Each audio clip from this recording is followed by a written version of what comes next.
Welcome to another episode of the Jeremy Mullins podcast, where we dive into education to help you optimize your lifestyle. And today, a new term I'm going to say it is Jeremy Mullins with friends. I don't know. Does that sound catchy? Kind of? I think it's going to work.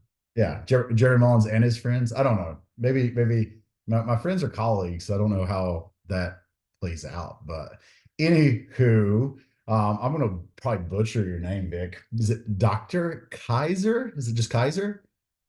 Just Kaiser. Yep.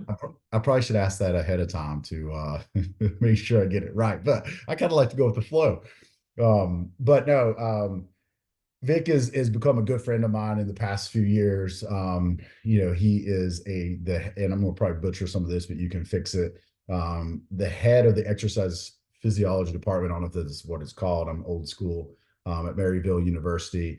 And we have some kind of background history the same as he also served in the Army. And we've kind of talked about that progression of how they are moving to the H2F system and what it's looked like in the past.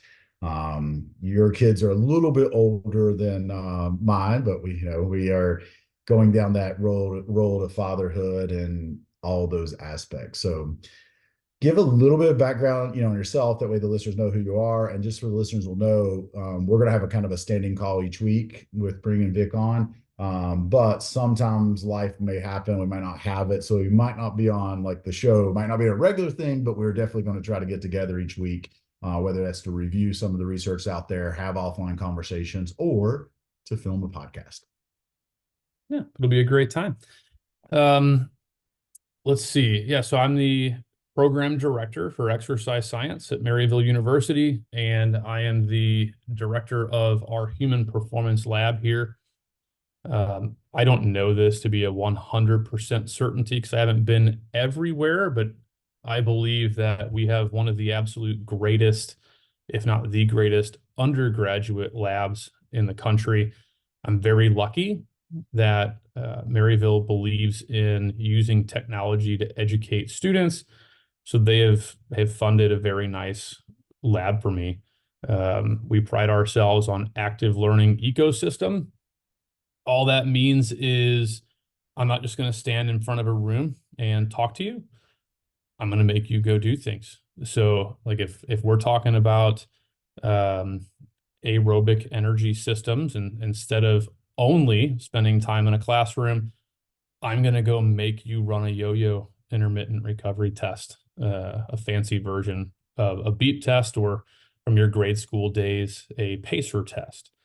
Like I said, like you mentioned, Army, had 23 years of Army time, mostly reserve, almost 8 years active, where I spent time as a recruiter and as a master fitness trainer course instructor when the schoolhouse was at Fort Knox before it moved to Fort Dix.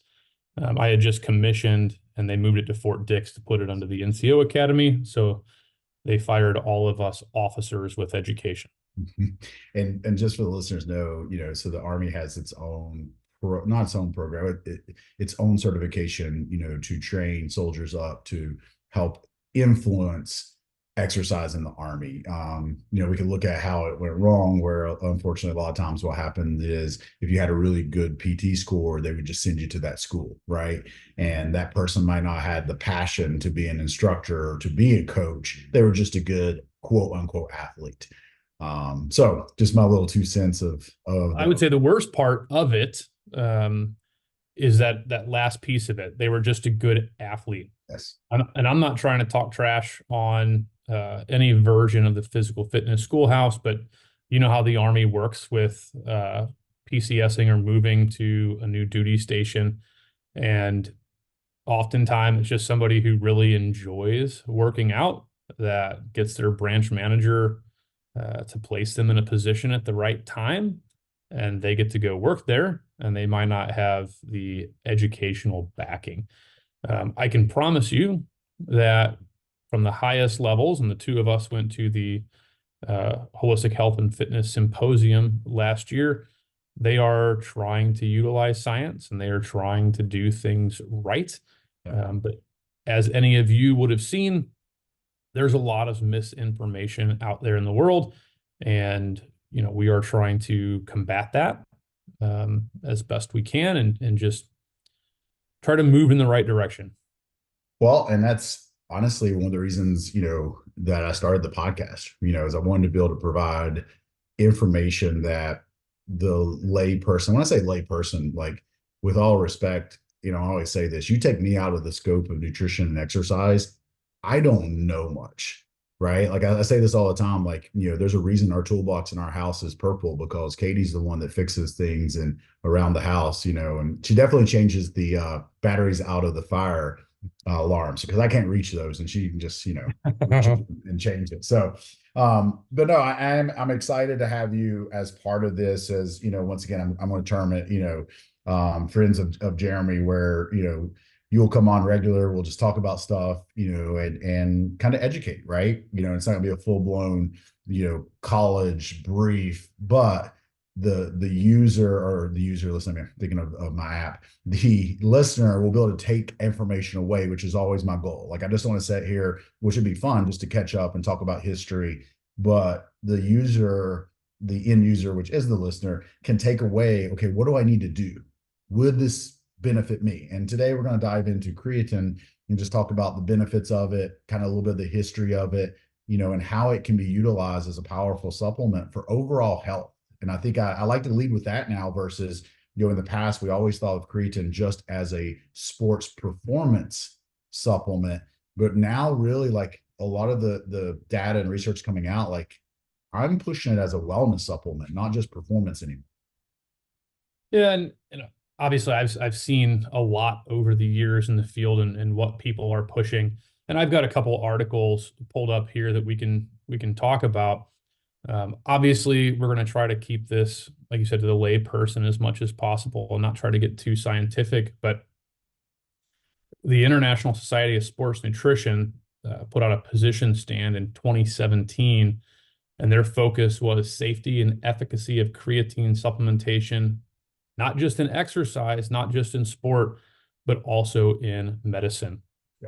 And whether it's trying to make sure that we have enough creatine to bind to phosphate to help make more energy via ATP, adenosine triphosphate, or whether we're trying to focus on brain health. And like some of the things that it talks about here is plenty of trials that help with neurodegenerative diseases, muscular dystrophy, Parkinson's, Huntington's disease, etc. So creatine helps in all of these areas. Yeah, and I think that's probably the biggest one that we've seen over the last 3 or 4 years. And remember, for the listener and for me and you, like we will see things change a lot more now, right? I was speaking to some of the coaches that I train, and we were talking about niche diets. And, for like you and I, thinking back, I'm dating us a little bit here, the Atkins diet or even the South Beach diet, right? You would see these niches, they would stick around for a little while. But now with social media, what we're seeing is these niche diets kind of hit hard and fast, and then a new one kind of comes on. And I think that's just the world of social media, right? Right now we're seeing it in the carnivore diet, right? It is the hot niche that's kind of out there on the social media. So speaking of that with creatine, a lot of what we're seeing in the social media world and people talking about is what you just mentioned, the neurological benefits, right? That it is helping you boost the brain function, fight those neurological disease, which is great, right? So you look at it as an aging athlete or just as an aging person, like we should look at, supplement with creatine. And yeah, you mentioned, earlier, and I haven't done a podcast yet where, and I think I have this scheduled for you and I, where we talk about the energy systems, right? And just real quick, if you look at, energy systems, we have phosphocreatine energy system, which is like 0 to 10 seconds, right? And then we go into more glycolysis and then beta oxidation. So when you're taking creatine, you are going to perform and recover faster, better in those 10-second bursts, right? And I say bursts because I think that helps the lifters out there, but also maybe the endurance people, right? So it means you could do these 10-second efforts and recover faster than someone who is not taking creatine, right? Because it does help produce that energy in the cell. So those are probably the biggest like things that I'm seeing out there that are the benefits of, creatine from that aspect. Yep. And mental health, which is, certainly a concern these days. Definitely areas to focus on. Now, we talk about creatine, and one of the things I want to throw out there is, daily dosage, right? And when we look at, what you would recommend from, and I know you work more in the collegiate setting, the academic setting, versus I'm more in the coaching setting. So I'm not going to tell you what I recommend because I want to see how close we are to this, right? But if you put your coaching hat on and you were going to go out and just work with lay population, what would be a range that you would recommend for creatine supplementation? Oh man. So first off, I want to say that just like your analogy with the diet earlier, the most important part is that we're consistent and we follow something. Because if we do that, we're bound to have success. Over the years, I've seen a number of different things. Generally, what I see or read is about 5 grams per day. Some people want to talk about, well, I want a week of, or several days or a week of loading first. Back in the day, they used to say that, you needed a cycle on and off of creatine. That's not true. Just like we can eat tons of protein and be perfectly fine, you can have tons of creatine and be perfectly fine. You can't just eat meat and have enough creatine because you're not going to pull enough out of that. So supplementation is certainly beneficial. From some of the health benefit standpoints, I think they've seen benefit in as low as 3 grams per day. Man. Probably don't need to go too far underneath that, but you're still going to see a little bit of a benefit. Now, they've also seen somebody taking, not somebody, not just one person, but in clinical trials, 30 grams per day for 5 years. Awesome. I have not seen. Zero health concerns Okay. whatsoever. Completely Okay. safe and effective. Now, are you going to get a ton out of that? Probably depends on the size of the person. It might be overkill. But you're not going to be broken. You're not going to be hurt. You're not going to have issues. Awesome. That's spot on. So I'm generally, as a generic recommendation, because remember, to the listeners, I educate a lot of people in group, format, and then have to fine tune things, based on assessments and follow up. So 5 to 10 grams is generally my recommendation. And what you hit on the very first statement, take it every day. Don't worry about the timing of it. Doesn't matter if it's post-workout, pre-workout, in a protein shake, standing on your head, rubbing your belly. It doesn't matter. Take it on a daily basis, right? 5 to 10 grams a day, usually 5 grams for my smaller athletes, 10 grams for my larger athletes. That's kind of the statement that I make. And you can look at it too, like, yeah, if you're a petite female, maybe 3 grams is, a good dosage, right? Versus, hey, you're 6'4", 250 pounds, 15% body fat. Maybe we push it to 15 grams, right? Really just assessing, seeing how you're responding, in that aspect. One thing I want the listener to understand is when you take creatine, you will gain a little bit of water weight that is going to be stored inside the muscle cell. Because when we take creatine, we store it in the muscle. And when you store things in the muscle, it's going to pull a little bit of water into the muscle. But, Vic, that's actually a good thing, right? Because we're hydrating the muscle, which we could argue is very protective, because now we have a better hydrated muscle versus not taking creatine. And it goes the same with eating carbohydrates. Not that we're going to get too far into that, but the whole hydrophobic versus hydrophilic.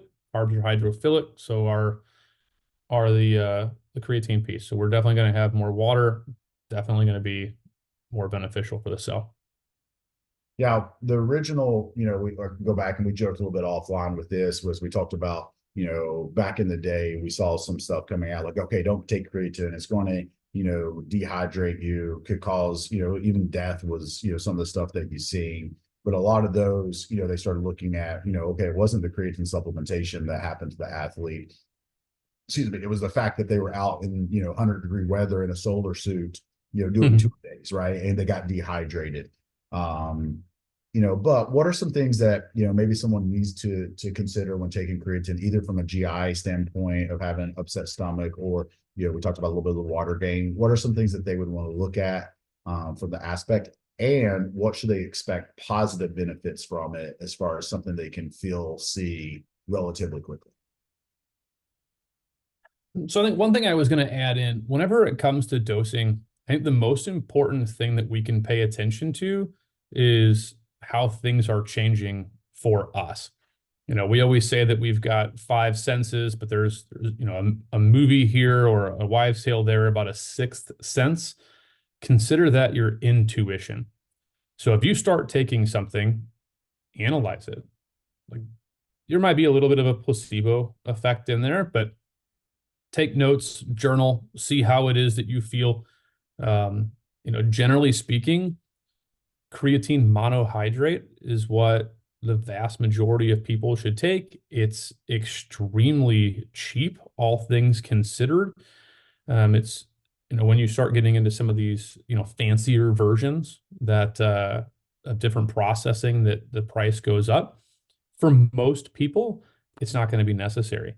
I don't necessarily want to call somebody a non-responder, but you know, there have been people in the past who don't uptake and synthesize creatine monohydrate as well. Some people used to get a little like puffy looking because the water would sit subcutaneous. It wouldn't get into the cell, and it would, you know, if you're trying to get on stage half naked, then it wouldn't make you look as defined and as cut um, as possible. But I don't think, I said 30 grams, 5 years, and it was safe and effective, very limited or no concerns. Um, I, I haven't seen anybody personally have a whole bunch of GI issues or concerns. But I said just follow it, see how you change, and adjust as needed. And I went to the don't worry about loading it, right? So now that we're not going to cycle on and off of creatine, like once we start it, we're going to stay on it. So no loading phase is needed, you know, in that aspect. Now, a couple of things that, you know, I just want to cover here because I only got you for a few more minutes. But when we look at, you know, creatine, I want the listener to understand, especially on these health benefits, right? You know, so yes, if I can recover faster, you know, in doing sets of weight, right? That over time is going to allow me to move more load, move more weight. Therefore, I'm going to get bigger, faster, stronger, right? So from the physical aspect, I think, you know, it's a given, you know, inside of what are the benefits that come out of it. It's going to increase performance. But I really want to touch on, like, you know, we've seen that it, you know, could help with Parkinson's disease. You know, the data is also saying it can help with Alzheimer's, you know, even for epilepsy, brain injuries. We joked about this with you, Mm-hmm. having uh, a little fall on the ice a couple of weeks ago. You know, we're texting, of course, like good friend I am. I'm like, "Are you okay?" And he's like, yeah, and threw a little you know, F word in there. So then of course I send the photo of him with a black eye and make fun of him. But we joked about, you know, creatine being good for head injuries, right? For having, you know, someone that's concussed, looking at adding it in there. But the other thing I would touch on is there's a little bit of data that's shown help with controlling blood glucose levels, helping with insulin resistance with those GLUT4 receptors on the muscle cells. So there is some, you know, if you look at it from a fat loss standpoint, you know, and I have a client that has a little bit of insulin resistant, the creatine can help out, you know, from that aspect. So in my professional opinion with this, like, hey, after you're a few months into your wellness journey, because I think there are important things that we need to cover in the first part of the wellness journey. We need to get tracking, we need to build some habits, that type of stuff. And I have, you know, my what I call my foundation supplements with omega-3, multivitamin, magnesium, that type of thing. But after you're a couple of months in, I'm to the point where now, like, hey, I think everyone should take creatine. 5 to 10 grams a day, 5 if you're, you know, smaller frame, 10 if you're a larger frame, because the benefits are so vast with, as you mentioned, minimal issues that come out of it. So here's another one that I wanted to cover real quick before I took off, but um, came out in 2021. I'm sure that a very large contingency of the people on your app or who are listening to this are women. Women generally have around a 70 to 80% lower endogenous creatine stores to begin with. So they looked at this in both pre and post menopausal and how creatine supplement helped with performance and health among women. And it helped with strength, it helped with exercise performance, but a really key piece is bone mineral density when used in conjunction with resistance exercise. So whether it's somebody's has osteopenia or osteoporosis, you don't think about that until you're diagnosed with it. But Right. once you lose it, that's a problem. It's a negative sum game after that. And so the study was looking at high dosage of 0.3 grams per kilogram per day. So depending on the size of the woman, it might only be around 3 to 5 or so. But really, really positive benefits on bone density, on mood, which might be a concern around menopause, cognition, restoring brain energy levels, balance from enough of this versus enough of that, not can I stand on one leg. Um, really, really I'm trying to positive. I'm trying to think if you sent me that article, if it was one that you sent over, if I've seen that, because I actually have that, as a follow-up to do to this podcast, is actually looking more at, okay, the female that is perimenopause, menopause, postmenopause, what are the things you can do, and talk about, okay, creatine, well, we could argue it should be there before, but hey, sometimes I always say we make changes because of either pain or pleasure, right? So Yep. sometimes like someone is not ready to make a change until unfortunately they hit, menopause and they're having these symptoms. And then you look at, okay, hey, here are some things that can benefit from that aspect. It's better to start now than never. 100%. All right. I know we could go on and keep talking, but I know you got a hard backstop for today, but I think, 100% covered, the basics of creatine. Okay. How to start at 5 to 10 grams a day. Don't worry about the loading phase. Expect a little bit Yep. of gain on the scale, just secondary to, the creatine being stored inside the muscle cell. So expect that, especially if you're on your fat loss journey. And know the benefits are wide range, from performance to aesthetics to overall health. It can benefit. So And the cost is relatively low, so you're not putting out for all these benefits that much.